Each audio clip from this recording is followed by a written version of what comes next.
Can I survive a year of owning an Equinox without blowing my brains out? That'd be the title of the video. I'm sure Chevy would really appreciate that. That's why I would have to buy my own. I'm sure YouTube would appreciate that too. They'd probably take your shit down. Yeah, you're right. It'd be demonetized. Yeah. Yeah.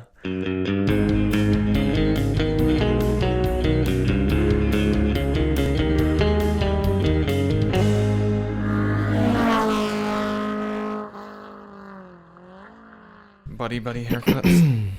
I just want to shave all mine off. Yeah? Mm-hmm. It'd be a pretty dramatic look change for you. Yeah. I think that'd be okay. I've always wanted to just go clean shaven. I just feel like life would be so much simpler, but I don't think it's worth it. Yeah, right. No, life would be a lot simpler. I'd If rather I just wear a have hat all the time just because I... Yeah, really, that part wouldn't change. And yeah. I think I've heard of people like shaving their head for a while and then going to grow it out and then realizing their hair like it just doesn't come back properly. And then they're like, oh, well, I guess I'm going to stay this way.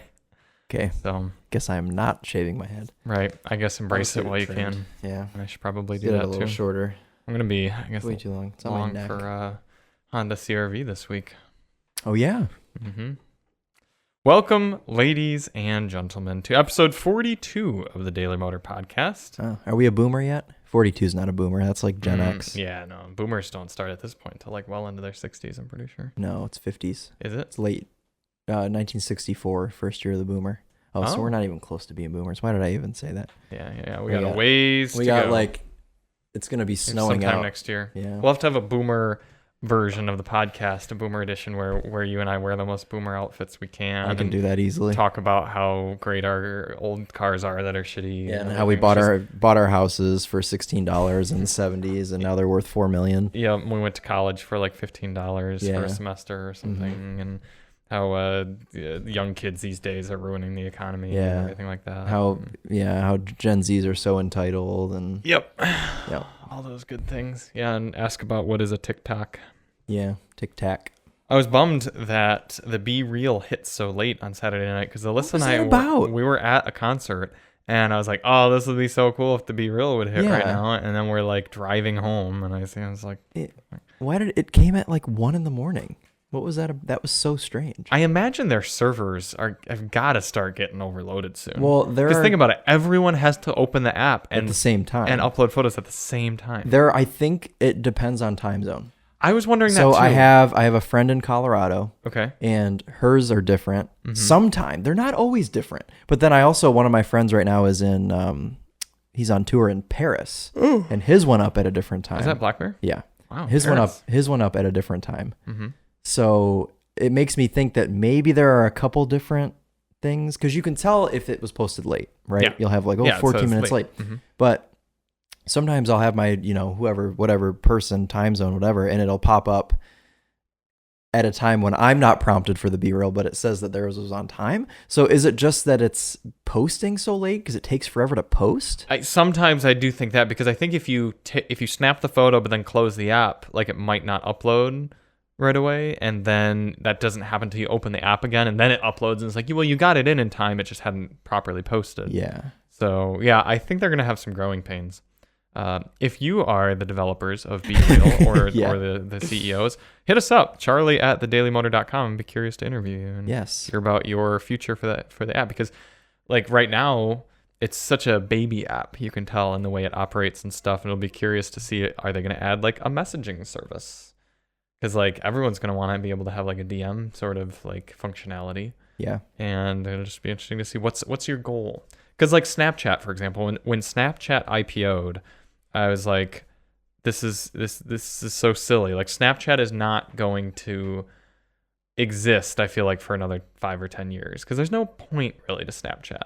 I like the functionality, but for something to be like truly last a really long time, it has to be so unique that like no one else can really take its place very easily. Yeah. And all it's going to take is like a better way to do Snapchat to come along for everyone to just abandon Snapchat. Yeah, it's also just so diluted at this point. There's like Snapchat, like they keep trying to add so much shit to it. Not stories. That's not what I mean. There's like the TikTok aspect. It's like and it Spotlight. literally, It's called Spotlight, and all it's like it is- TikTok, but it's on Snapchat. all it is just like 17-year-old girls dancing in scantily Spotlight is. clothes. I tried posting something on there once because there was a time when You Spotlight could make like $1 first million. came out where they were like paying. I don't think they do it anymore, but they were paying people like a lot of money to post on there to kind of just like jumpstart it. So I posted like a video of an Acura MDX, and it got like 1,000 views, and then that was it. Yeah. I was like, oh, okay, well. Now, if you had posted a video of the Acura MDX, but in front of that was a 17-year-old girl in a bikini, Then I would have made $1 million $1 Snapchat million. dollars. Mm-hmm. Yeah. Yep. No, I don't know any 17-year-old girls in bikinis. So Well, you know Emily, and she practically looks like a 17-year-old Emily could girl. probably pass, honestly. Yeah, probably yeah. could. Apparently, when she goes to Home Depot, people. I was just quite think flattered she's the other day. 17-year-old. Really? Did she tell you that? Did she not send you that Snapchat? Oh no, she probably did. Yeah.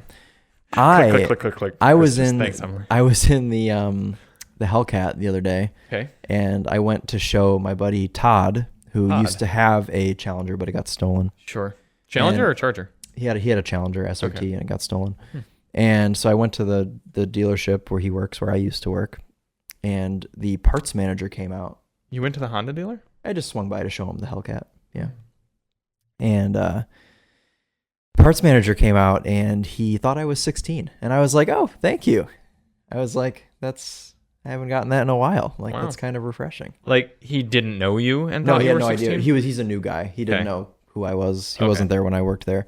And So walk He us through goes- this. You show up to this very small, sort of dilapidated Honda dealership Yes. in an 807 horsepower yeah. Dodge. Yes. Were you wearing your hat?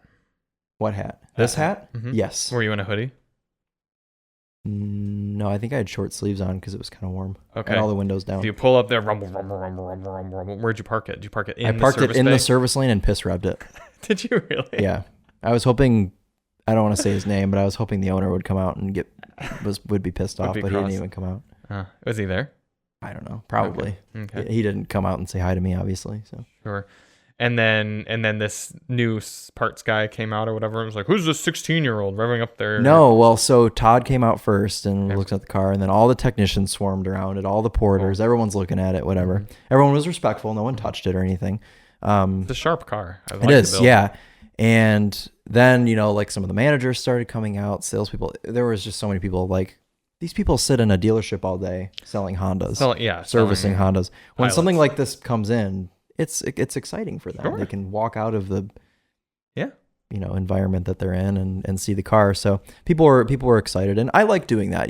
Just like apart from just showing my buddy who has a history of SRT cars, he's owned a couple. Yeah. It's cool to just show people in general, like, oh, here's a car that you're not going to see every day. And I like see doing them. that too. Like, Yeah. getting this opportunity. It's something So- I'm passionate about. And Yeah, I know you exactly. would appreciate it too. Here you go. So that was fun. But yeah, anyways, like this manager comes out, we're talking everything. He didn't start off with how old are you? Because that would have been kind of creepy. But he comes out and we're just talking everything, and then it comes to the point everyone eventually has to go back and start doing their jobs again. And it's just me, Todd, and this guy. And Todd is talking about, oh yeah, like when Chris was 15, like he worked with me at the Ford dealership.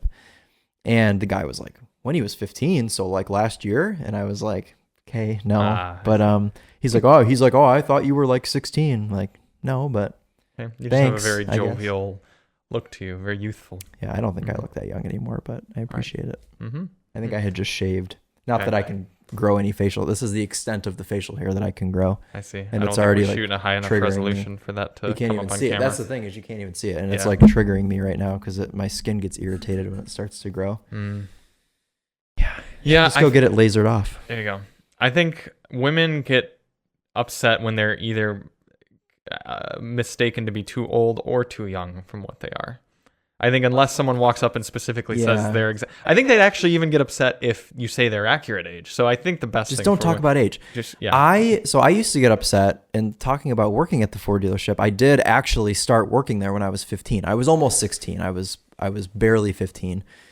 But I would get constantly, people would hesitate to hand me their keys. Yeah. I mean, it's understandable. They're like, yeah, you even have a license. and yeah, but as a 15-year-old, you think that you're like, I've got Yeah. this job, I'm driving cars. Well, I didn't drive cars till I was 16, obviously, but even still, I mean, I didn't look any different from 15 to 16. So like people, it just like, it offended me as a 16-year-old, because back then it was like, oh, what are you, 12? Like I was like, I don't know, But now that I'm 24 and someone tells me that I look young, I'm like, okay, cool, dope.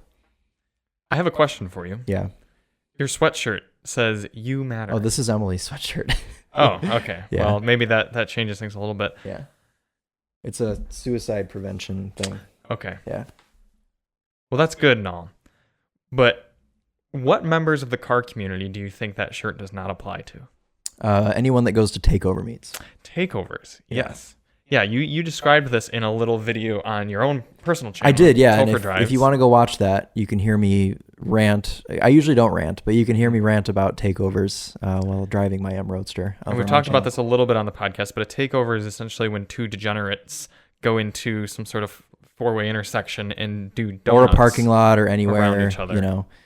And it very often results in casualties of either car, personal property. People get hurt, people die, people's cars get wrecked. Above. There was a video that just surfaced 2 days ago of what didn't look like a takeover, but there were still some sketchy people at this meet. It's like a big meet in like a movie theater parking lot or grocery store or something. And there's this kid in a BMW M4, like that piss yellow color M4, the disgusting gold color. Yeah. And he's got a full carbon fiber front end on it. It's a pretty good looking car. And he's like leaving, and he's still in the parking lot, and he floors it and gasses it. And as we know, M4s sometimes have minds of their own when you floor them in a straight line. That's just how they are. He spins it completely, and he smacks into this beautiful, like SEMA built early 2000s Blazer that was like built in that, you know, like when the truck scene was really big. It has got like suicide doors and stuff. He spins out, he smashes into this guy's Blazer, and he gets out and he blames the Blazer driver for being in his way, and how dare he mess up the M4 because you're driving this old piece of shit and my M4 is ruined. This kid has no remorse. Like, he's just totally like deflecting, and like I don't get that. Like, how can you be part of the car community and just have no respect for someone else's car? Like, how would you feel if your M4 is parked and someone just comes and slams into it with a Blazer? Yeah, you'd obviously blame the M4 for sitting there. Literally. I don't get this whole, like, it's like these kids that are getting cars handed to them and flexing on Instagram, and like all they care about is just like flexing, and my car is better than yours, my car's faster than yours, and just like going crashing at a car meet. Do you think that culture has existed for decades, but it's just only become so transparent in the I think world to an of social extent, media? Absolutely, it's existed to an extent, but I think that it's not only transparent now, but it's also more. And it's maybe being encouraged because people see that and think that's the appropriate way to act. People see it on social media, and a lot of people don't have hobbies, so they're like, oh, I can get into cars, and then they don't know anything, and maybe they have some money and they go and buy a car, and I don't know. It's really like upsetting to see that, because in my eyes, I feel like non-car people see the car community as a whole. They see anyone that has any interest in cars, they kind of just generalize them. So you have like these takeover kids that are going out in their rear-wheel drive cars, doing donuts, crashing, killing people. And then you have like the respectful car people, car enthusiasts that go to Cars and Coffee, or just keep to themselves even, and just like cars, and they generalize everyone. So like, if you are a nice, respectful car person, you happen to have a loud car, whatever, you're out at night and you're driving, going for a spirited drive, I think that you can get kind of like stereotyped into being like, oh, they're up to something bad, like they're going to go to a takeover meet and go kill somebody, when like you're like, I'm like, we're not involved with those people, like we don't care about those people, we're not even in the same realm or same community as these like crazy people that just have no respect for anyone else's property. Right. So that's what's frustrating for me, is that they're making everybody look bad. So you do matter unless you do takeovers. Yes, you matter unless you're involved with takeovers. I don't even, you can go to a takeover and I have no respect for you if you even show up, because showing up is part of what they want the clout. They want the clout. Eyeballs. They want the crowd. So even if you aren't taking part, if you even show up to a takeover, I mean, you're part of the problem. One of the things that disappoints me a little bit about being a driving enthusiast, and to some extent a car enthusiast, is I like speeding, but I don't like the fact that speeding is illegal. I don't like relish breaking the law. No. I just want to. My brain works quickly. Yeah. And I'm confident enough to say that I'm a better driver than most average people on the road. Sure. And typically the cars that I'm driving are capable of doing higher speeds than whatever the posted speed limit is. More capable of stopping faster than most things. Yeah. And it's more satisfying to experience that. Sure. So I want to do that. Yeah. I don't like the fact that I'm breaking the law. Yeah. So, or like if I want to slide the rear end out, like I like the feeling of doing that, but I don't relish in the fact that it's frowned upon. That also goes in the whole, there's a time and a place. Like, I don't think that you're someone to go down a busy highway and weave traffic going 100 miles an hour. I'll sit at 74. I was going to say, if you're going to speed, you're going to do it where there's minimal traffic, minimal people. You're probably out, where there's not really anything going on. Yeah. Whereas I would argue that also there's a time and a place to, if you want to go and do donuts by yourself, maybe you can go do that. But don't do it when there's 1,000 people standing in a circle with their phones out. Like, I don't know. Yeah, and Blazers parked around. Dude. Yeah, this one's bad. It just keeps getting worse. I keep seeing, there's videos all the time of people leaving car meets, people at takeovers crashing and fleeing the scene, having no remorse, no respect. Like, I don't understand. It's this whole like ego thing. Like they can't like apologize. That's sad. Yeah. Yeah. Yeah. Please don't do takeovers, ladies and gentlemen. I don't if even you or someone is involved. Yeah. Tell them stop. Yeah. Get some help. Cut them out of your life. Yeah. I don't even go to car meets anymore. Because this one I was talking about with the M4, it wasn't even at a car meet. Well, I doubt you're going to go to like... It wasn't even at a takeover. It was at a car meet is what I meant to say. I doubt you're going to go to the Zingerman's Cars and Coffee in Ann Arbor and there's going to be some... That's not a car meet. That's a Cars and Coffee. Oh, those are different things. Car meets are at night. Cars and Coffees are in the morning. Okay. I'm serious. Okay, I believe you. Yeah. I just didn't know that. I didn't... There's Cars and Coffee, which is still good. The D-Gens haven't ruined those yet. Well, mostly because they can't get up early enough. They don't want to get up early enough. You have takeovers, and then you have car meets. Car meets are kind of in the middle because they can go either way. You can have a nice group of people at a car meet, or you've got the one person that comes and ruins it. How do you feel about illegal street racing? Like when the groups get together. I don't know that I'm against. I don't know that I'm really against that because usually they're at least going in okay, so here's why I don't really mind that as much is because usually if someone gets hurt, it's the person that's putting themselves in that situation. Especially if it's an abandoned because road if you're street racing, there's generally nobody past the start line. You'd hope so, yeah.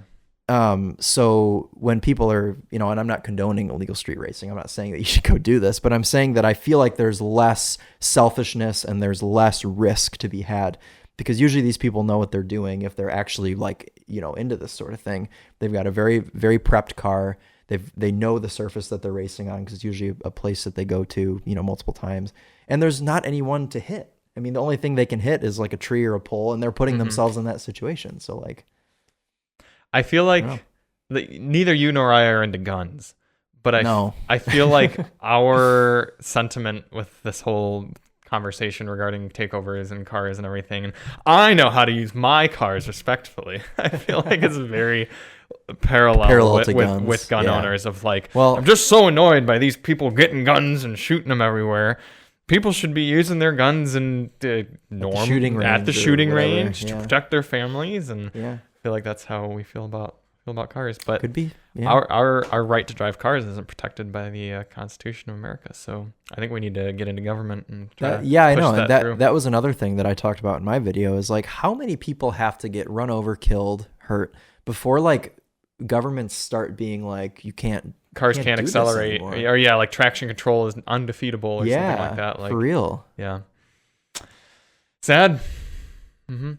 Speaking of that, my father and I were discussing the Tyler Hoover situation recently with his whole F-150 Lightning video that he put out, and then it got picked up by Alex Jones and a bunch of the I've been meaning to watch that series, but spoiler alert if you haven't seen it yet, but talk me through it. For those of you who aren't super familiar, I'll give you the whole rundown. Tyler Hoover is a popular YouTuber, got popularized by Niro. Hoovy's Garage. Yeah, yep. And he has, for a long time, kind of got his popularity by buying cars that he's genuinely interested in. Yeah. Sometimes fixing them up, sometimes not. Please excuse me, viewers. I'm receiving a telephone call from Probably Drive Shop. Hello, this is Charles. Hey there. That sounds good. All right. Yeah, we'll be ready for you here. You can just leave them in the car. We might be recording. All right, great. Thank you very much. Goodbye. Our Nissan Leaf is on the way. Very good. Should be here in about half an hour. Cool. Excellent. Anyways, Hoovie's Garage. Yes, and got his popularity by buying these cars. Like I was a big fan. He bought a C5 Z06, and it was blue. It was pretty, and they wouldn't always be like pretty cars. They'd often have issues. And the reason he got so popular is because he bought stuff that was unconventional for YouTube. Yes. In the beginning, he still kind of does, but in the beginning, he was buying like old 80s Mercedes stuff and like Buick Roadmasters and old like. Still one of his most Equus, like that was a big one. Yeah, was a big one. Equus. And one of his biggest videos was his S500 or S600. The S600. He had an V12. S600 and it cost him a bunch of money and everything like that. So unconventional stuff. So he's over 1 million subscribers, tons of subs, and recently I didn't watch the initial video, but like kind of stumbled into owning an F-150 Lightning, but it's kind of an undesirable spec. It's a standard range, maybe an XLT or something. Either way, it's a standard range truck. And he's gotten a lot of views on it, but he used it for towing fairly recently. And Hoovie is very animated and he's very smart. He's a business guy. He's very good at sensationalizing his videos. Not quite to the point of clickbait, but close. He'll be like, my car blew up, and it's like, it stopped working sort of thing. Like, it's not wrong, but it's like, So he like super exaggerated how awful the I think it was towing my F-150 Lightning towing experience was a disaster. Huge disaster. I expected it to be that like he like ran out of range on the side of the road, but no, it just didn't get very good range. He got home totally fine. And he pointed out some points in his video of like, how in the world can people who use vehicles for towing expect to switch over to electric? And like, because it's clearly just not the right instrument for the job. And in that, he's not exactly wrong, but a lot of the far-right media picked this up as like, oh, this is the worst thing in the world. I can't believe Ford put out such a horrible product and everything like that. And the lefts are there you go. Is like pushing us like, look at California banning all sale of gas cars, and this is what we're going to have to deal with. It's horrible and everything. But what I wanted to go back to because of all that is Tyler's points about towing with electric vehicles. I don't think that, and I haven't seen the specifics of the California law that's going to ban the sale of new electric vehicles, but I assume heavy-duty vehicles are still going to be able to be gas and diesel and everything like that. It's just like right now, diesel passenger cars pretty much have never taken off. They'll come out with a 1,500 truck, half-ton truck, and they'll make it diesel and no one will buy it and they'll discontinue it. But diesels are still huge for 25s, 35s, all the way up to obviously semis are all diesels. So yes, electric cars are becoming the norm for passenger commuter type vehicles, but I don't think that all of a sudden they're just going to like 2035 is going to come around and you'll never be able to buy anything powered by petrol or diesel ever again. Yeah. I think if you're still buying a heavy duty truck or something like that would be typically used for towing, you'll still be able to get gas. You'll still be able to get diesel. Yeah. Like, don't worry about that. But I think 90% of people who drive F-150s be plenty fine with it being electric. And if you're one of those 10% or whatever, you'll still have access to get a diesel. Yeah. It'll just be like things that don't need to be gasoline, like things that don't tow, like a Camry. It's just going to be all electric. So I can't remember how we started, why I made this transition. It was something, we were talking about making cars illegal, like traction and everything like that. I just wanted to point out that, yes, electric cars are coming, but that doesn't mean the government's going to take your gasoline vehicles. It just means that electric cars are better for the environment because in their energy efficiency. I don't want to hear arguments about like, well, where do you get your electricity from? Simply put, they use less electricity to get less energy because you're not wasting as much of it in heat and friction and everything. Yeah. And they're quieter, more enjoyable. They're more enjoyable to drive. Trust me, if you drive a modern electric vehicle, they're great. You just road tripped one. It was a totally pleasant experience. Yeah, it was good.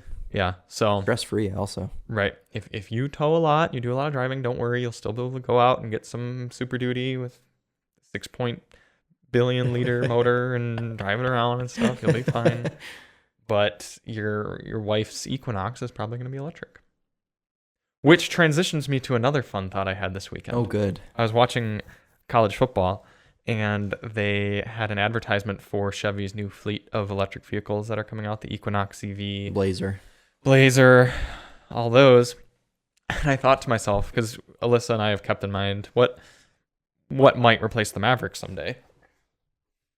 How funny would it be if I got an Equinox EV for all the shit that I've talked about Chevy Equinoxes throughout my life? Literally my least favorite car. Yeah, Equinox EV. Maybe it'll be great.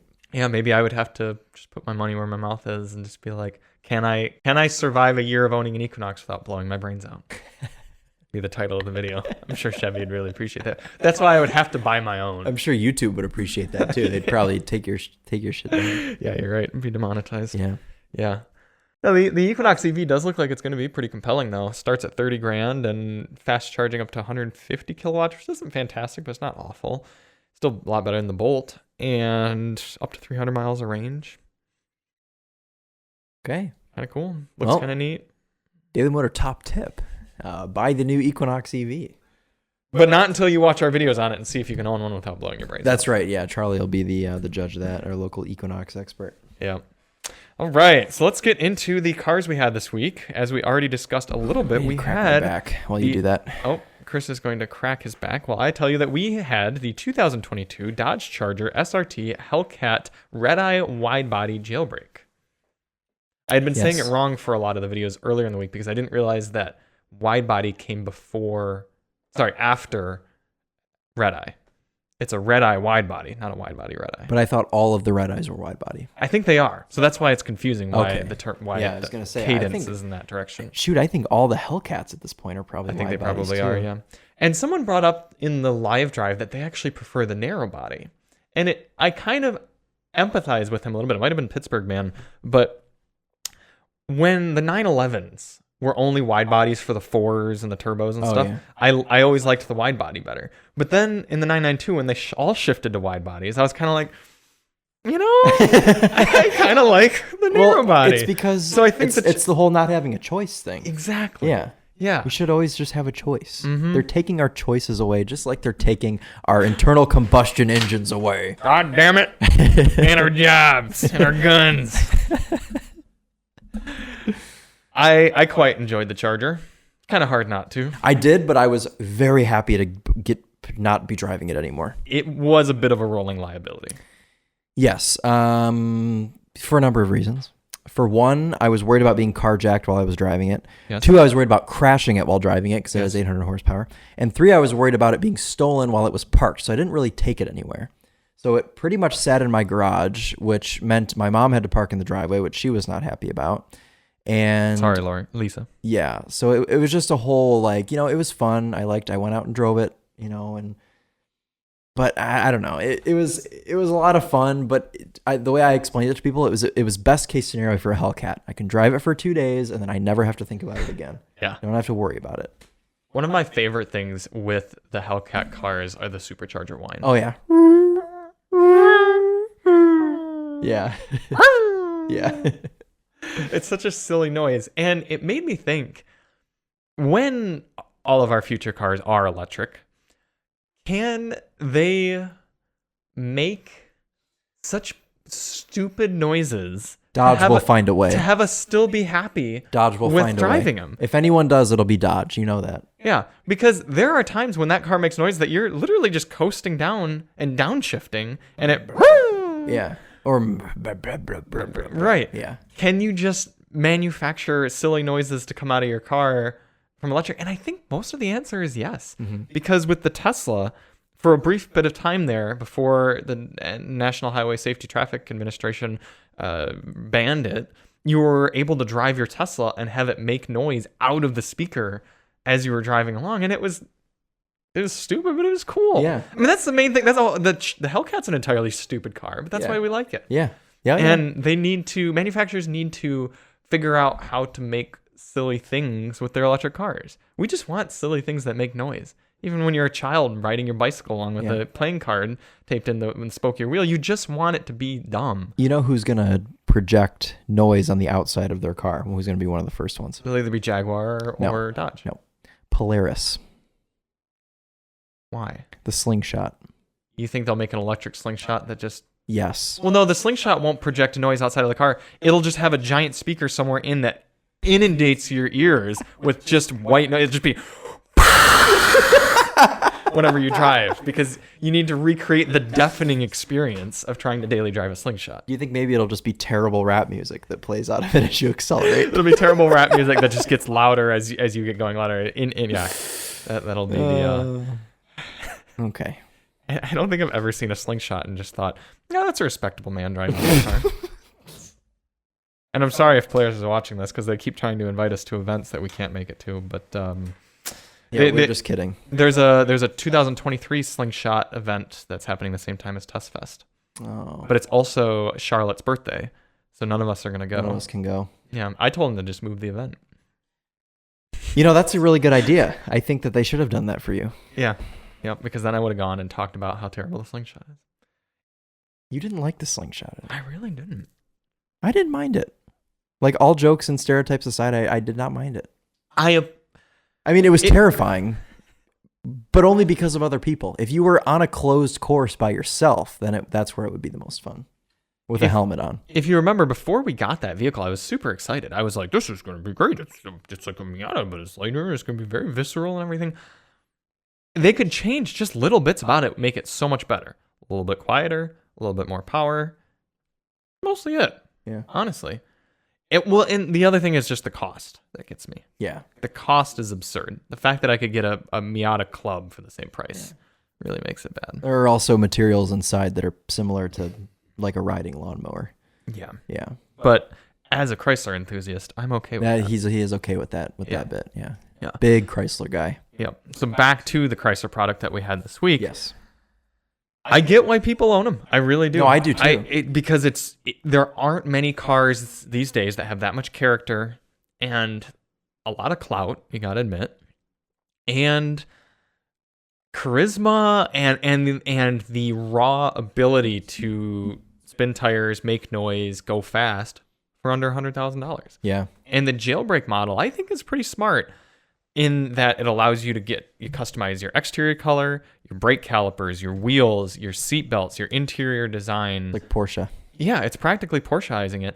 And I think that's so much of a smarter, like, special model than look at someone like Acura. I saw an announcement earlier this week that soon you'll be able to buy the Acura Design Center, special color of the Type S models. And it's like, who fucking cares?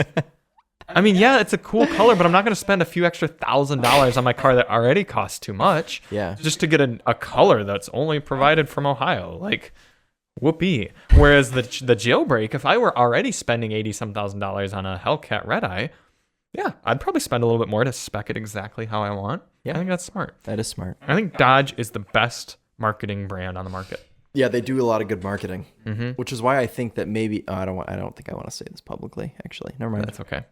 Yeah, I would rather have a Challenger. My ideal of these cars would be a Challenger 392 Scat Pack. As much as I love the Supercharger line, you don't need it because you're never using more than. Yeah, I would probably get the manual. Can you still get that? I thought they canceled that.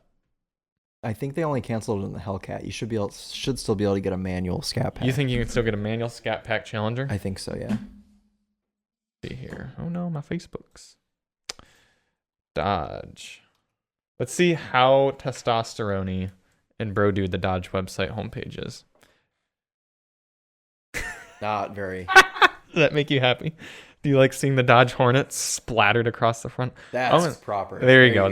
That is a Dodge Durango pulling a Dodge Challenger. That's cute. All right, let's do 22 Challenger. Do you like how they only make 3 models right now?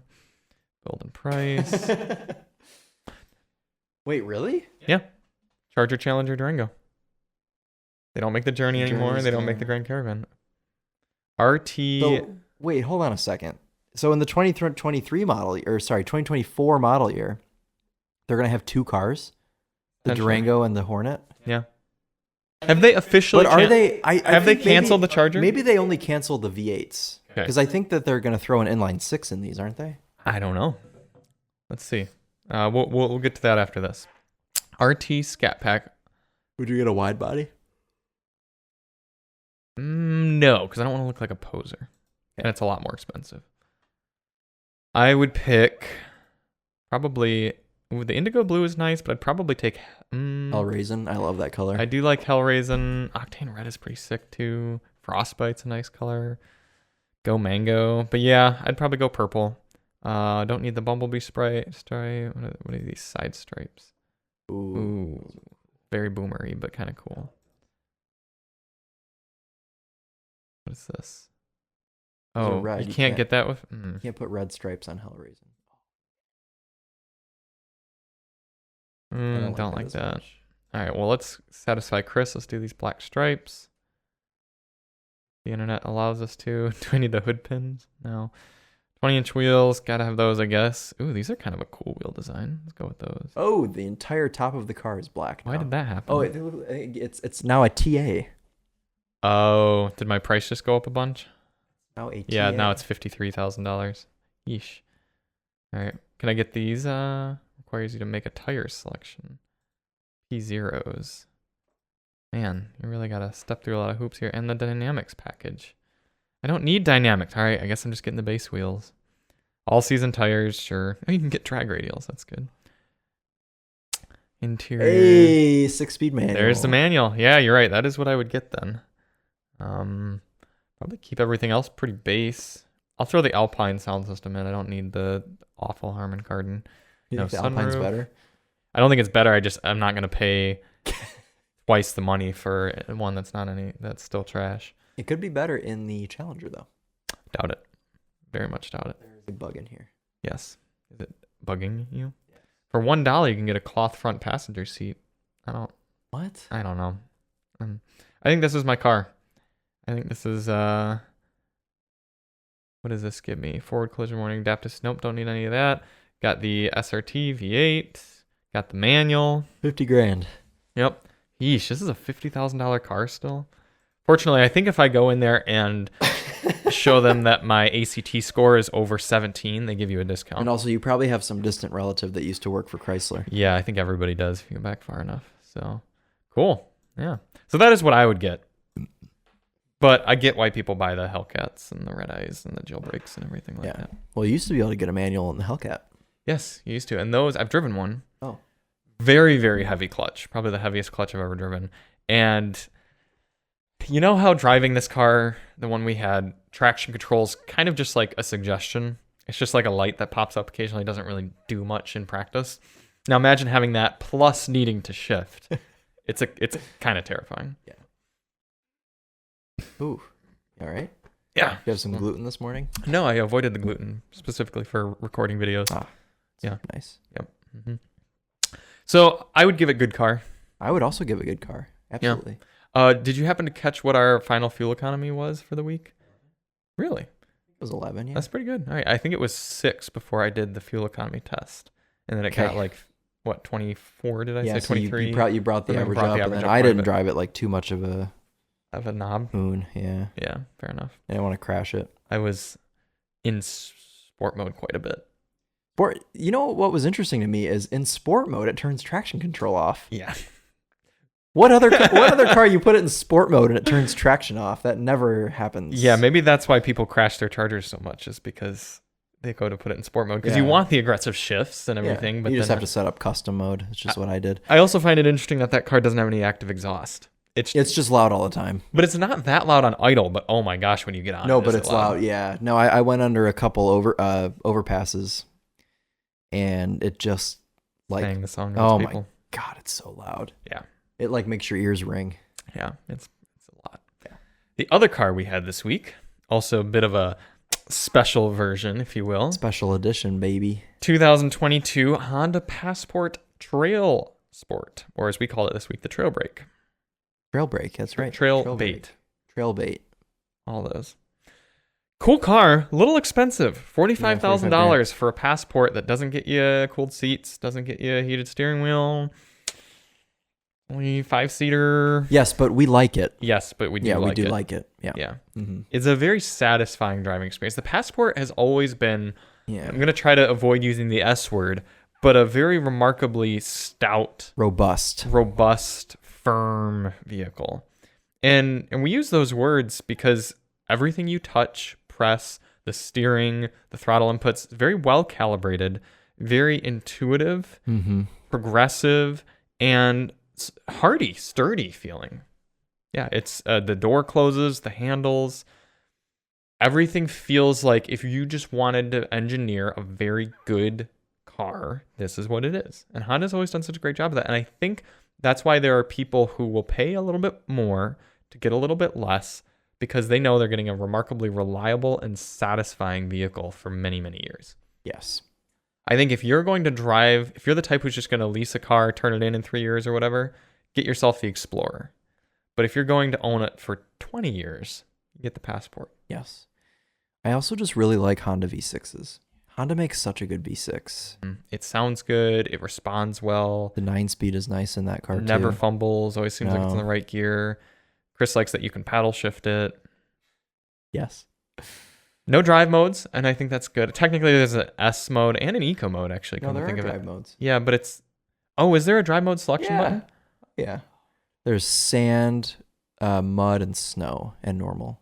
Hopefully no one in the Winding Road video gets cross that I ignored all of those. Oh, don't worry, because in the fuel economy test, I forgot to put it in Eco mode. Oh, no. Mm-hmm. It's okay, because... You know why? Because the drive mode selector doesn't include Eco mode. Eco mode is a separate button to the left-hand side of the steering wheel. So, but all it does is numb your throttle response. So to get Eco mode, it's on the left with a separate button. To get Sport mode, it's in the center. It's the drive mode on the shifter, button. yeah. You press that, and then to get the other drive modes, there's a separate button. Yeah, so please apologize. Or please forgive us. Forgive us. Yeah, no, I finished the fuel economy test and I, wrapped my video, and for some reason I was like, oh, there's the Eco mode button. And I was like, oh, well. Someone commented on one of our fuel tests last week and was like, Eco mode shouldn't be used for highways. If anything, it's going to be like less efficient or something like that. I'm like, dude, what? Shut the hell up. That's all I have to say. Like, just shut up. Is this your life? Is this that you find the need in your day-to-day to go on a video and get upset that someone is using a mode called Eco mode when they're trying to get good fuel economy, and claim that what are you, a Toyota engineer? Like, no, it's just people. I wanted to write back to him and say, explain to me exactly why. Yeah. And I get some of the it's one thing to just come into the comments and be like, I wonder if it would actually be a little more efficient to be a normal, because then maybe the throttle would come on a little bit sooner and it wouldn't have to lug the motor as much. Something like that. I'd be like, yeah, you're right. That's probably a good point. Who knows? But to just come in swinging and be like, yeah, it's the wrong mode. It's less. It's just like, dude, zero respect. Same sort of person you don't matter. Crashes their M4 into a Blazer. And then gets mad at the Blazer owner. Yeah. Yep. Yeah. But Honda Passport... I guess a Ford Edge probably costs about the same, right? Yeah, and that would be more comparable than an Explorer, wouldn't it? Because Explorer is a 3-row, Pilot would be a 3-row. So I guess the Passport would be more like an Edge. Do you think they're going to come out with an electric Ford Edge? Probably. Because I can't see what reason they'd have to kill Edge. Yeah, so it'll probably just come back as an EV, I would guess. Yep. Edge EV? Edge of. Yeah, so I'd still give the Passport in general a good car, but I want to look... Imagine choosing a Ford Edge over a Passport. Sorry, Amy, if you're listening. Who's Amy? Mother. Oh, your mother. She owns an Edge. But when she bought her Edge, I don't think the Passport existed. That is true. The Passport hasn't existed. So she gets a pass. Passport. I don't know if she would pick a Passport, though, because I think she wants to keep it in the American family, which I get. She could have a Traverse. No. She's better than that. Look, the Passport. Look at this. The Passport is more expensive than the Pilot. What? Yeah. Probably because more standard features. By $300, you can get a cheaper Pilot. And the Pilot's larger. Doesn't drive as well. I bet it's because the Passport comes with more standard features. You can probably get a very base Pilot, whereas Passport you probably can't. Have you ever seen a base model Passport? They're always pretty specced out. Well, that's what we're going to find out today. Trims and specs. See all features and specs. Yeah, EXL. Oh, it starts at EXL. I was going to say EXL, so it's got leather and everything. Yeah. Whereas you can get a Pilot with cloth seats and base model AF. Wait, why did our Trailsport cost as much as it did? It says it starts at 43. How much was ours? I think it's 45. How do you know though? There's one online. Oh. Been running online. I emailed it too. We're scrolling through some of the features here. So yeah, I don't know. It's just kind of a pricey car, but I would probably just get the EXL. What does an EXL look like? Looks like a Passport. I think I'd be okay with that. Oh, you don't get roof rails. And your tires are a lot.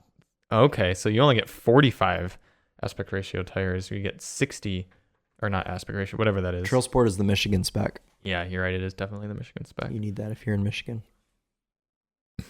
And the EXL starts with the cheapest prices with front wheel drive only. Ah. So to get all wheel drive, that would get the price up a little bit. Trailsport should be standard all wheel drive. Yes, it is.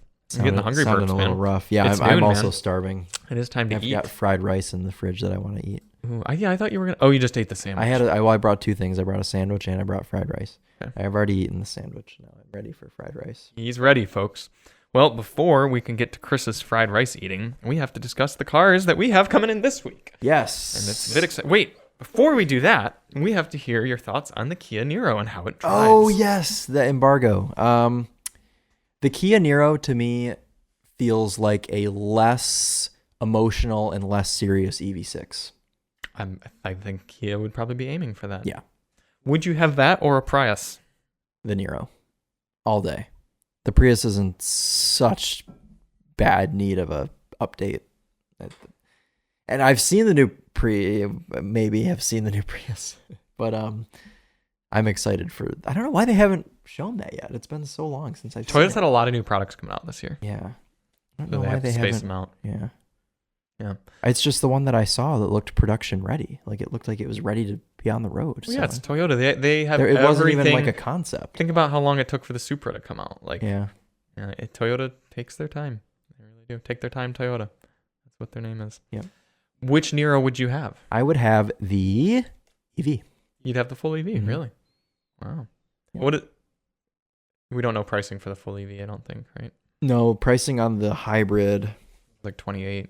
Yeah, but the one that I drove was $36,000 because it was an SX Touring, so it was the top of the line. Yeah, and Daily Motor top tip, if you're going to buy any of those, don't get the top line ones because then you get the larger wheels and you're less efficient. 18-inch wheels and it's less efficient. Yep. If I were a car manufacturer, I would offer the smallest wheel size on every car. Yeah. I would instruct On every trim level. Yeah, every trim level. Yep, like you could get, if you want the big boys because you live in California, great, go for it. Mhm. But there would be the Michigan spec for every car, and you could get the 16-inch wheels. Yeah.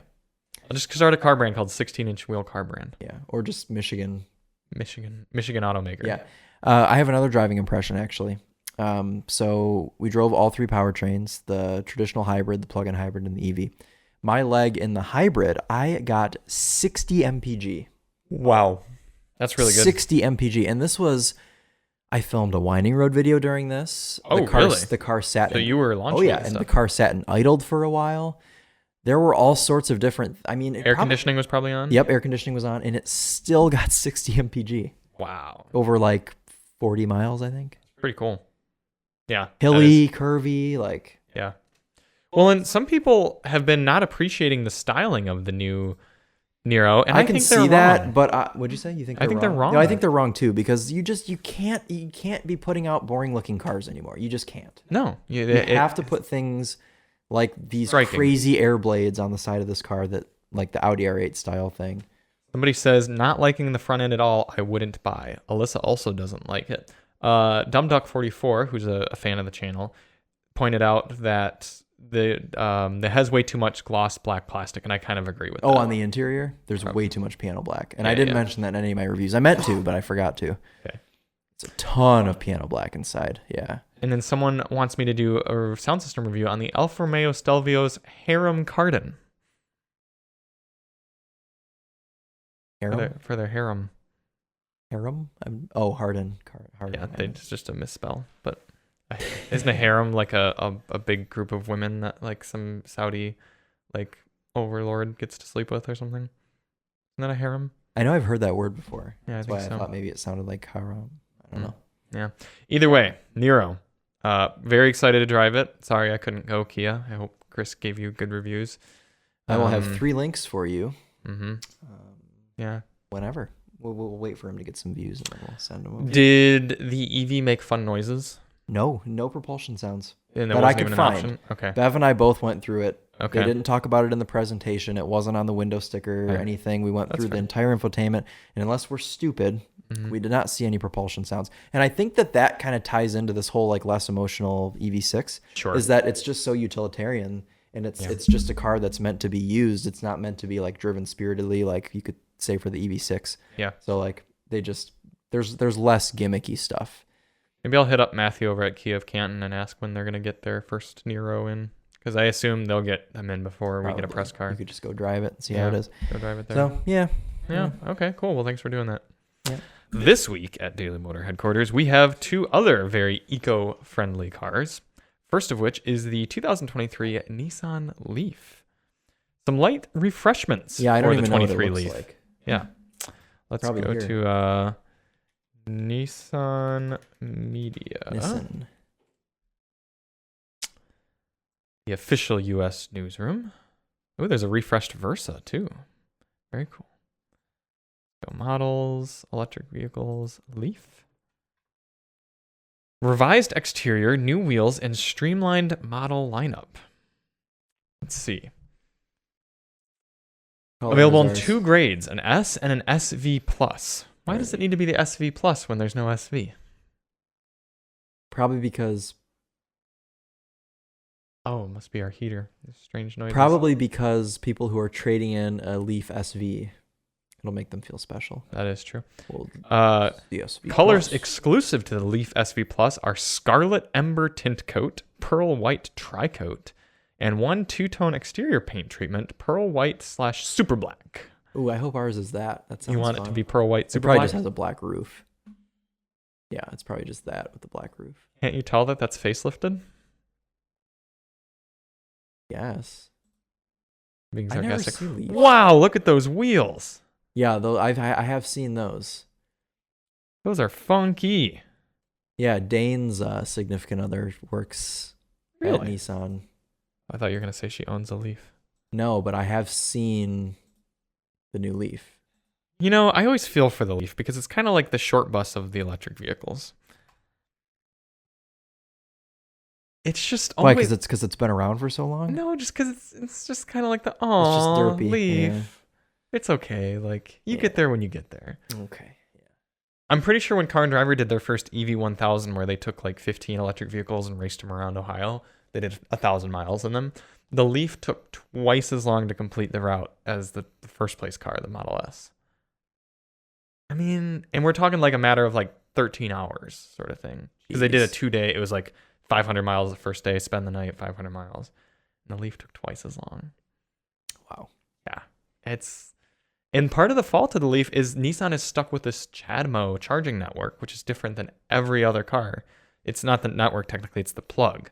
So it's an entirely different fast charging plug. And it's an outdated technology. It's no longer relevant. So the Leaf, I hate to say it, needs to die. And it's not the fault of the car itself, because we remember the last Leaf we had. Yeah. It's a perfectly fine car. I like how it drives. It probably will die and be replaced by the Aria. Yeah, which I'm okay with. Although... The Aria is quite a bit bigger, though. It's quite a bit bigger, and... What's his name? Alex on Auto has pointed out that the Aria has remarkably slow charging speeds as well, so maybe the Aria still runs on CHAdeMO. So either way, it's Come on, Nissan. I know. I want Nissan to do well. I know, me too.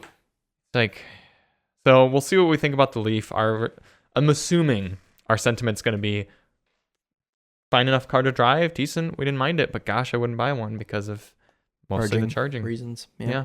Good second car, but also the Bolt exists. So why wouldn't you get the Bolt? Yeah. I mean, I guess if you actually want your car to stay together in one piece. And not catch on fire. Not catch on fire, not have window weather stripping coming off. And stuff. Right. Or have a check engine light the entire time you have it. Or have to be next to Chevy Equinoxes when you're getting your car serviced. Although you never have to get Lots of valid points. Yeah, you don't have to get it serviced unless you need brakes, which you wouldn't need. Or so your tires, car I guess. Fire, or you have a recall that you have to do. True. Yep. The other car we have this week is, and in fact, maybe we need to do a comparison test between these two cars if we have time. But the 2022 Toyota Camry Hybrid XSE. Yes. Silver - red, meaning silver with red interior. I don't think the XSE is the right version to get for this car because what does that even mean? Is it like the sporty one? It's the well-equipped one and kind of sporty, but not actually. But the problem with that, and we've talked about this before, that makes it less efficient. Oh, the big wheels. Big wheels, yeah. So let's go to shame. Camry here on fueleconomy.gov. The Camry Hybrid LE Ooh, has Stu. 52 combined. Stu is calling me. Ah, do you want to grab that? I can excuse you if you. Is that okay? Yeah. You can step out, and I'll tell the viewers here.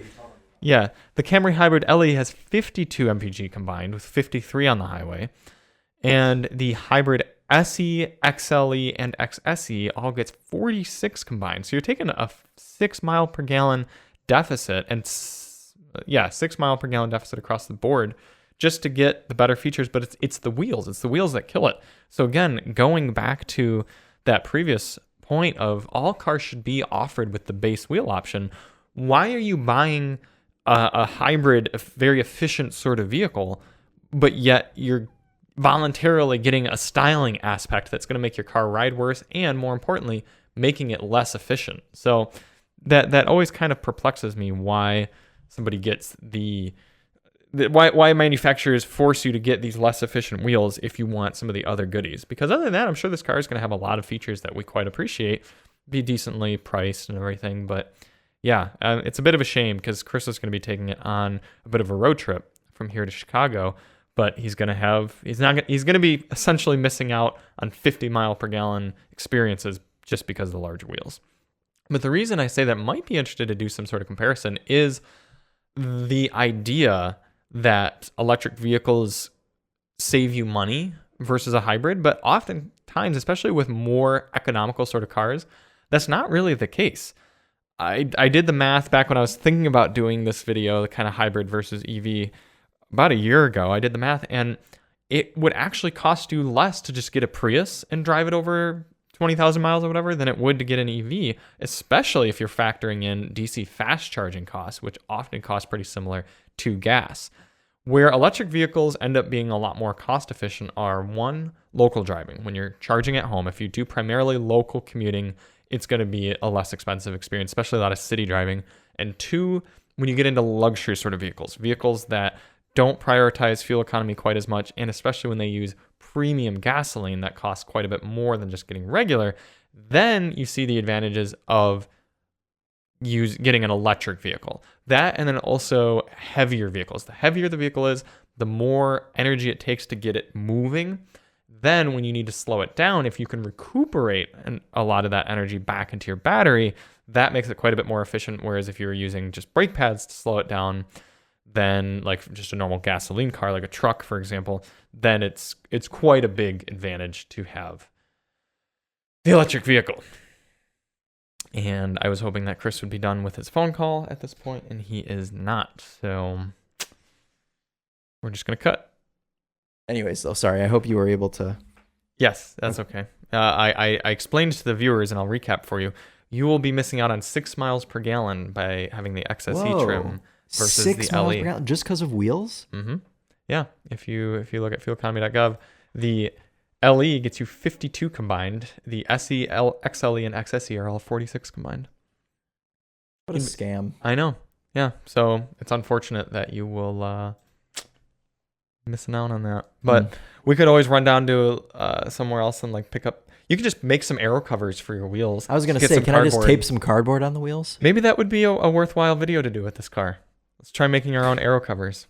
I'm sure Toyota would really appreciate that. Yeah.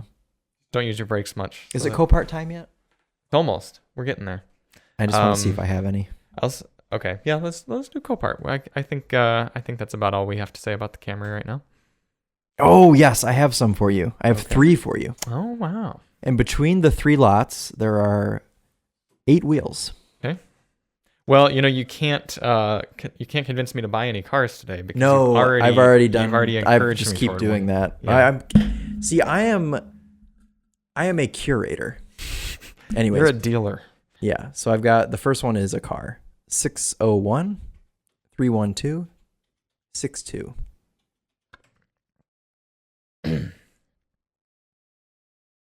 This, ladies and gentlemen, is a 2013 Chevrolet Spark. Is it a Spark EV? No, it's just a Spark. But I want you to see the interior. Because the interior matches the exterior. It's yellow. Yeah. Both the interior and exterior. Why don't manufacturers do fun? There we go. See, Here's the thing, Chris. Here's the thing. For those of you not watching, there's on not only are the seats of the Spark having yellow accents, the doors, and up on the center console, there's a little slash of yellow, of body color yellow. And we were in the Honda Trailsport last week, and the Trailsport's got some fun little orange accents and everything, but the entire dashboard is gray. Or gray. And we were in the Charger, and that was also very gray and boring. I said, why can't they just inject a little bit of color right here? It would totally spice up the car, just like the Maverick. They use little bits of orange everywhere. Hugely more interesting interior. If Chevy could do it with a Spark 1LT, I'm pretty sure Honda could afford to do it in the Passport Trailsport. Yeah. But also, I didn't think that the repair would be too bad on this, because it looks like just the rear bumper is a little pooped. I mean, this is quite a big hit to do that, I think. But yeah, probably not. I'm sure it has frame damage, but you could just the gauge clusters in the Spark and the Sonic were always kind of fun. It's like a motorcycle cluster. Yeah. Yeah, this is a Chevy Spark, all right. Automatic. Mm-hmm. What is it, like a 3-speed automatic in this car? Probably something like that. Don't you love the estimated retail value of $7,000? Yeah, I don't think that's real. I don't know where they're pulling those from. Okay, I've got one that's very exciting, actually. Okay. All right, you ready? Mm-hmm. 576 90672. This is a 2005 Suzuki AN650, also known as the Bergman. It's the big moped. And this one has not been underwater, and it's buy it now for only $525. It has rear end and side damage, huh? So someone just dropped it probably. Or it got rear-ended, perhaps. So there's a little like back case that seems to be broken open. Yeah, there's not much wrong with it. Buy it now, $500. Yeah. But we don't know if it runs and drives. No, we don't know. But that could be the CoPart employees have no idea how to start a Birdman. That is possible. That's a key right there, right? That looks like a wire. That actually does look like a wire, you're right. I wonder, you know what? Maybe it was stolen. I think there were speakers in this. Oh, and before insurance took it, they took their speakers out. Yeah. Or it was stolen. I feel like this is the Polaris slingshot of motorcycles. Because look, there is the key, the ignition thing is gone. Oh, right. So and something here is missing as well. There's a big hole right there. Stolen. Yeah. This Bergman has yes, this is good. This is Is that the engine? That is the engine. I see wiring. Mm-hmm. I think they just took the cover off because you look here and it's back on. Oh, okay. Yeah. Huh. Yeah, that's a little clappied. Okay, and then I have another bike that I don't know what it is. Oh. Loading. Hold on. Okay. 578 175 32. Chris, this is a great bike. This is a 2005 Suzuki SV650. This is like I'd like to get a motorcycle, please. Oh. This is the motorcycle that you should get. It's the Honda Civic of motorcycles. Okay, that's okay. Kind of like a Civic Si though, because it is actually quite powerful. It's also my bike. Oh, but my bike is the Timberland edition. Yeah, my bike's the Trailsport. This is the ST. Oh, the ST. Okay. Yeah, or SI. Yep.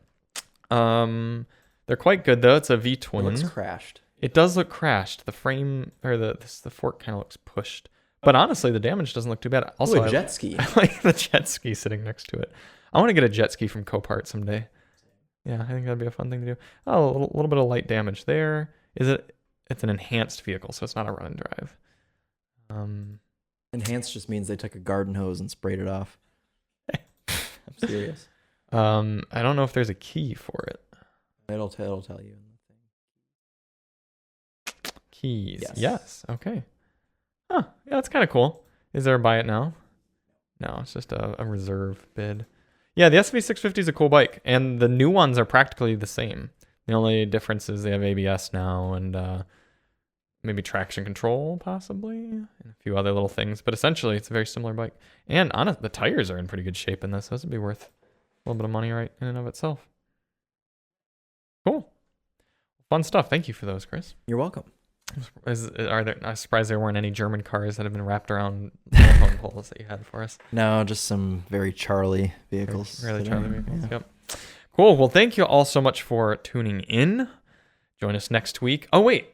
one more thing to discuss. You are taking a road trip in the Camry this Oh, weekend. yes, I am in Chicago. So you'll be able to report how Camry-ish it is. Yes, how car it is. Mm-hmm. And I will be flying to drive the Honda CRV Hybrid. Yeah. Also, it's a very with efficient, Tedward. Yeah. It's a very efficient car week this week. Yeah, it is. Driving very, very eco-friendly vehicles. Yes, we are. Mm-hmm. But we're flying across the country to do so. You are. Yeah. I'm not. So I'm pretty much... I'm being eco-friendly. Well, by driving 500 miles? In a Camry. It's very eco-friendly. Are you carpooling with everyone who's going on? No, there? just with Emily. Did you hear about the Amtrak train that tried to make it to Chicago this weekend? No, did it derail? Not quite. Worse, arguably. Did people die? Let's see. Oh, God. See, this is why I don't take the train. Spelled Amtrak wrong. Dense. Passengers flee train during 19-hour ride from Michigan to Chicago. Absolutely not. So many things were bad. The train, the engine completely pooped out within about 2 hours of leaving Pontiac. So it got pulled by another train, but the train had no electricity, so the toilets didn't work. Couldn't charge anything, no lights. Broke down multiple times. At one point in Jackson, they had to like switch crew because the crew had been working for too long, so they had to like change crew. So people bailed out of it. Eventually, as it was stopped in the middle of just like a field, people just started getting out and leaving and just spending money on like Ubers and everything because it was worse. 19 hours. This is typically a 5-hour train ride. Yeah. Or a 4 to 5 hour car ride. Is it just people walking through a field? Yeah. Yep. What just a jumped off the stop nightmare. train. Mm-hmm. Ugh. God. Yeah. So pretty much don't take trains in America. If you live elsewhere. Yeah, the infrastructure's there. Don't take public transport in Michigan. Yeah. And we will be back next week. We have cars next week, I think. GLE 53. Yeah, that'll be fun. Whatever drive shop car. Mm-hmm. Yeah, we've got some fun stuff coming in. Thank you all for watching and listening, and we will speak to you on the next one. We are Charlie and Chris with Daily Motor, and as always, Eco on. I'm leaving that in.